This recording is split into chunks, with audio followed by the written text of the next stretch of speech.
Très souvent, nos parents nous exhortent à aller à l'école, à bosser dur. La raison est qu'en bossant dur à l'école et en ayant de bonnes notes, nous pourrions avoir un emploi sûr qui nous permettra de mener une vie agréable. Malheureusement, une bonne formation scolaire et professionnelle comme clamée par nos parents n'est plus une garantie pour mener une vie heureuse. De nos jours, de nombreux diplômés des universités se retrouvent dans la rue sans réelles opportunités d'emploi et avec des difficultés à joindre les deux bouts. De plus, ceux qui ont un emploi doivent travailler beaucoup pour gagner très peu et sont souvent contraints de cumuler plusieurs boulots. Dans ces conditions, l'avenir ne nous offre que très peu de possibilités. De nouvelles solutions doivent donc être envisagées. Plusieurs solutions ont été développées et proposées par Robert Kiyosaki et nous allons les découvrir dans la suite de cette vidéo. Solution numéro 1. Comprendre ce que les riches enseignent à leurs enfants à propos de l'argent. Pour se représenter cette solution, considérons les deux parents de Robert Kiyosaki, son père spirituel et son père biologique. Les deux ont eu à travailler dur dans leur vie et on peut considérer qu'ils ont chacun eu une carrière réussie. Malheureusement, l'un a dû faire face toute sa vie à des difficultés financières, tandis que l'autre voyait son empire grandir d'année en année. Cette grosse différence était surtout due au fait que les deux avaient une approche très différente quand il s'agissait de l'argent. En effet, face à un problème financier donné comme par exemple s'acheter une nouvelle voiture, le père pauvre se dit «Je ne peux pas me permettre cela, je n'ai pas assez de moyens pour m'offrir cette voiture». Pourtant le père riche quant à lui se demanderait plutôt «Comment je peux faire pour m'offrir cette voiture?» On peut donc aisément remarquer que lorsque nous disons «je ne peux pas, c'est trop dur», nous nous fermons et ne donnons pas de perspective à notre cerveau. Pourtant, lorsque nous nous demandons comment faire pour résoudre un problème financier donné, notre cerveau se met en quête de solutions. Cette approche est donc plus productive pour nous permettre de nous en sortir face à des problèmes donnés. Ceci nous donne un échantillon de la différence fondamentale qui existe entre la façon de penser des riches et la façon de penser des pauvres. Lorsqu'il s'agit d'argent, certains éteignent leur cerveau tandis que d'autres l'allument et l'entraînent à travailler pour trouver des solutions. Il est donc normal que sur la durée, l'un se développe financièrement lorsque l'autre n'arrive pas à s'en sortir. On imagine donc aisément que le père pauvre conseillerait à son enfant d'être assidu à l'école, de travailler dur pour avoir un boulot bien payé plus tard, tandis que le père riche quant à lui conseillerait à son enfant de travailler dur certes, mais de faire marcher sa ménage pour plus tard mettre sur pied sa propre entreprise, son propre business et être patron. Solution numéro 2. Comprendre que les riches ne travaillent pas pour l'argent. La vie de la plupart des gens est conditionnée par deux sentiments majeurs que sont la peur et l'envie. Par peur de ne pas avoir d'argent, nous nous levons très tôt tous les matins, nous allons travailler, nous allons des fois même jusqu'à cumuler plusieurs boulots. Ensuite, lorsque nous recevons notre salaire à la fin du mois, l'envie et l'avidité nous poussent à penser à toutes les choses que l'on pourrait s'offrir. Nous dépensons donc pour ces choses-là et sommes ainsi conditionnés à nous lever le matin, à aller travailler et ainsi de suite. Même avec plus d'argent, le cycle continue, seulement cette fois-ci avec beaucoup plus de dépenses. Nous nous retrouvons donc dans une sorte de boucle d'où il est difficile de sortir. Pourtant, il est possible de sortir de cette boucle si on prend conscience et le contrôle de nos pensées, au lieu de réagir à nos émotions et succomber à nos envies.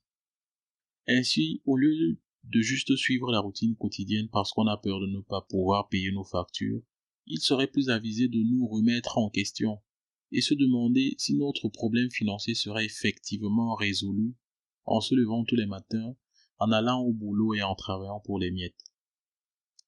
Il nous faut donc être franc avec soi-même et avoir conscience de ses aspirations et de ses envies profondes.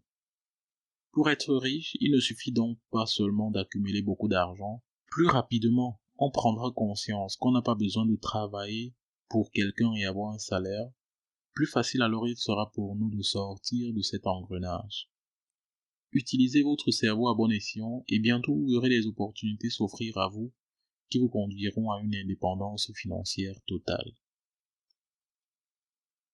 Solution numéro 3. Comprendre la nécessité d'avoir des bases financières solides. À la question « Comment peut-on faire pour devenir riche le plus rapidement possible ?», on peut répondre en comparant la construction d'un gratte-ciel avec un Hello Billy à Douala par exemple. Pour construire un gratte-ciel, la première chose qu'il faudrait faire serait de creuser un trou profond et y couler une fondation solide. Pour construire une carabote, il suffit de couler une petite dalle de 15 cm et le tour est joué. La plupart des gens se lancent dans la construction des gratte-ciels sur des fondations de 15 cm et lorsque l'immeuble s'écroule, les nuits d'insomnie viennent les hanter. Il nous faut donc des bases solides. Dans notre cas, de solides bases dans le domaine financier. La règle fondamentale ici est de connaître la différence entre un actif et un passif et se lancer dans la course à l'accumulation des actifs. Cette règle simple peut sembler ridicule, mais nombreux sont ceux et celles qui n'ont pas idée à quel point cette règle peut être judicieuse. Il existe un moyen pour expliquer aussi simplement que possible la différence entre un actif et un passif. Un actif est la somme de tous les biens et créances qui contribuent à mettre de l'argent dans notre poche. Tandis qu'un passif est la somme de tous les biens et créances qui enlèvent de l'argent de notre poche. L'actif nous fait donc gagner de l'argent, tandis que le passif nous fait perdre de l'argent. Par exemple, le cash flow d'un pauvre se présente de la manière suivante. Il travaille pour quelqu'un, pour une entreprise, et reçoit une entrée sous forme de salaire. Avec ce salaire, il paye le crédit de la maison, de la voiture, du téléphone, etc. De l'argent sort donc continuellement de sa poche. Le cash flow d'un riche, par contre, se présente différemment. Celui-ci a aussi, supposons, des entrées sous forme de salaire, mais il a aussi construit une série d'actifs sous forme de biens fonciers, de redevances sur la propriété intellectuelle, de biens immobiliers, etc., ce qui lui permet de recevoir régulièrement de l'argent en plus, qu'il pourra réinvestir et faire fructifier. Ces deux diagrammes sont naturellement simplifiés à l'extrême, car chacun du riche ou du pauvre a des dépenses pour les loisirs, pour la nutrition, pour l'habillement, pour la famille, etc. Néanmoins, ils sont assez illustratifs de comment l'argent circule dans les mains d'un pauvre et d'un riche. La plupart des gens ne savent pas pourquoi ils ont des problèmes financiers, tout simplement parce qu'ils ne comprennent pas comment l'argent qui passe entre leurs mains circule. Il faut donc limiter les dépenses, favoriser les entrées, éliminer les passifs et construire des actifs sur des bases financières solides. Solution numéro 4. Se lancer. Comment surmonter les obstacles? Il existe 5 raisons principales qui empêchent les personnes malgré une bonne éducation financière de réussir à devenir riches. Ces raisons sont les suivantes. Premièrement, la peur. Il nous faut, dans notre quête pour être riche, surmonter notre peur de perdre de l'argent. S'il est rare de voir un pauvre qui a déjà perdu de l'argent en investissant, il est très difficile de rencontrer un riche qui n'a jamais perdu de l'argent. Il n'y a assurément personne qui aime perdre de l'argent.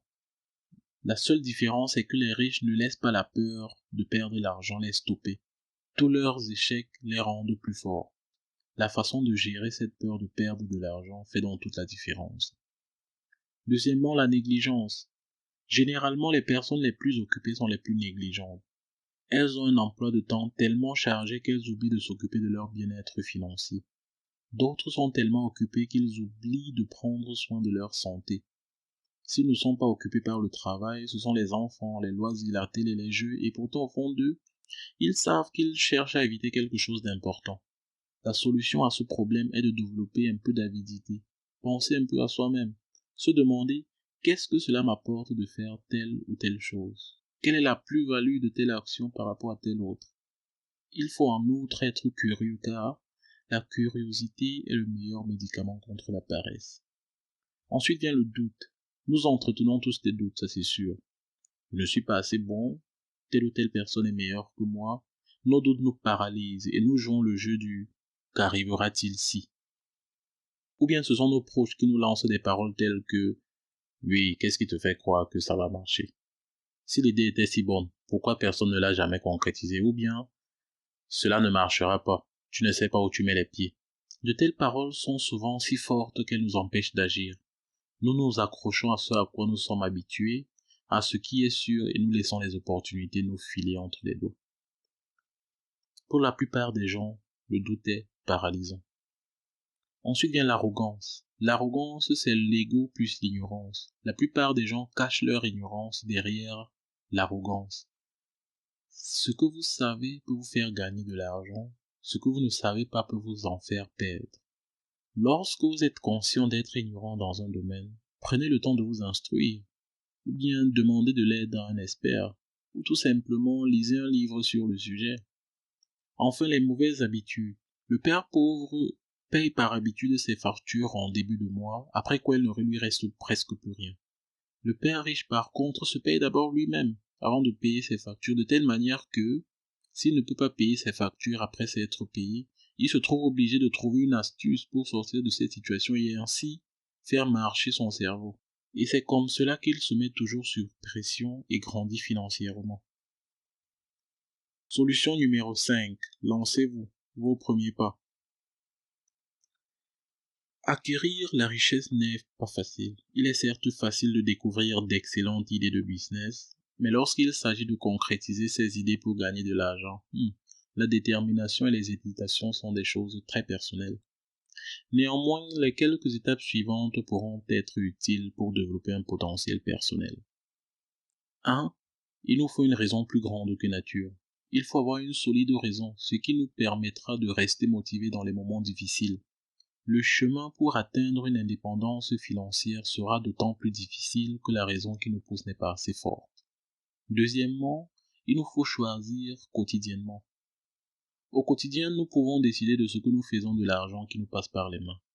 Si nous voulons avoir de pitoyables habitudes dépensières ou si nous voulons les changer. Troisièmement, investissons d'abord dans l'éducation car notre esprit est le seul véritable actif que nous possédons, l'outil le plus puissant sous notre emprise. Chacun de nous peut choisir ce qu'il implante dans son cerveau. Chacun de nous peut passer son temps sur Facebook, lire des magazines de football, regarder des films, suivre des cours de planification financière. Chacun a le choix. Quatrièmement, choisir ses amis prudemment. Bien entendu, il ne faut pas choisir ses amis selon qu'on supporte telle ou telle équipe de football ou bien selon qu'on a grandi ensemble. Non. L'essentiel est de faire un effort pour apprendre en toutes circonstances des personnes qui nous entourent. Il faut donc observer si les personnes avec qui on s'entoure sont des moteurs qui nous tirent vers l'avant ou des freins qui nous ralentissent. Cinquièmement, maîtrisez une formule et apprenez une autre. Tout le monde connaît l'adage « vous êtes ce que vous mangez », qu'on peut transformer en « vous devenez ce que vous étudiez ». Si vous étudiez cuisine, il y a de fortes chances que vous finissiez cuisinier. Si vous ne voulez plus être cuisinier, c'est simple, il suffit d'apprendre dans un autre domaine. La même chose est valable pour l'argent. La plupart des gens a appris depuis l'école à travailler pour l'argent, à payer ses factures, à acheter des biens et à retourner travailler. Si vous ne voulez plus de cette formule-là, il suffit d'en apprendre une autre. Sixièmement, payez-vous en premier. Si vous ne pouvez pas vous maîtriser vos envies, inutile d'essayer d'être riche.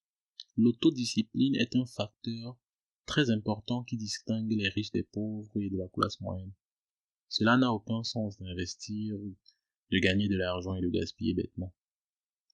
Enfin, enseignez, partagez et vous recevrez. Si vous voulez quelque chose, il vous faut d'abord donner. C'est en partageant, en expliquant, en enseignant qu'on comprend mieux, qu'on découvre certaines questions et qu'on voit certaines opportunités. En conclusion donc, chaque être humain s'est vu doté à la naissance de deux grands potentiels, sa raison et son temps. Il relève donc de la responsabilité de tout un chacun d'en faire ce qu'il veut. À vous de jouer. Mais n'oubliez pas, l'argent n'est qu'une idée. Si vous en voulez davantage, vous n'avez qu'à changer votre façon de penser, car c'est ce que vous avez dans la tête qui détermine ce que vous aurez dans les mains. À très bientôt pour une prochaine vidéo.